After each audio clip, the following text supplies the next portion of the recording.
So good morning guys. Dito po ako sa Pitwason. Nakita kong pulubi na natutulog sa may poste. Siguro wala pa kasing atang kain ito eh. Hindi nakakaawa din eh. May kunting blessing naman ako dito. Baka gusto niyang kumakain ng may tinapay ako dito eh sa katubig. Sana kung tanggapin niyang tinapay ko kasi alam ko kumakain sila ng mga masasarap na kinakain yun. Binibigyan ko ng masasarap kasi. So, subukan ko na lang. Kung sakali lang patanggapin ba niya. Pero di ko alam, tulog kasi ito eh.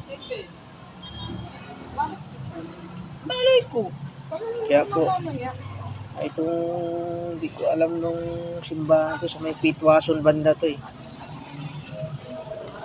Mamaya makita ko anong klaseng simbahan. Kasi mahaba ang pangalan ng simbahan ng dito. Kaya po ito si Man, nagising na. Kaya subukan kong tanungin kung kumain na ba siya. Si E.G. Banana dati. Si dati may nakilala ko itong pulubi, E.G. Banana na malakas pa yun. Ito yun, parang hindi eh. Subukan na ba.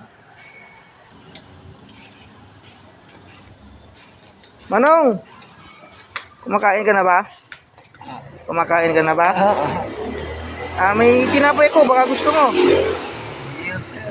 Ikaw ba yung si E.G. Banana? Nakilala kita. E.G. Banana.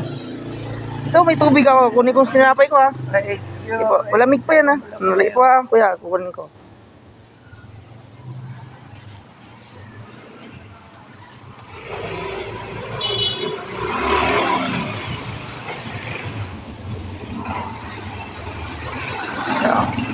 E.G. ba na tinapay? Ano lang yan? Mainit pa yan. Kainin mo na kuya. Sige po. Ingat-ingat na lang. Sige. Salamat.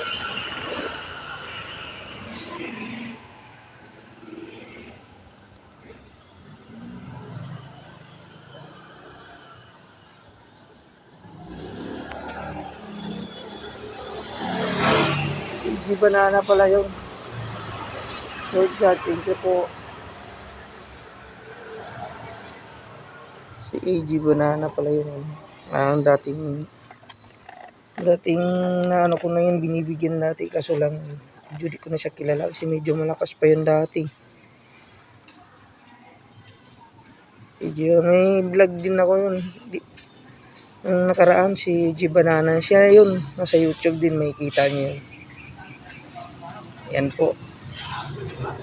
Yan po guys, ingat sa lahat po guys. Maswerte lang tayo guys kasi tayo kumikita kahit maliit lang pero at least kumikita sila ang katulad nila, hindi.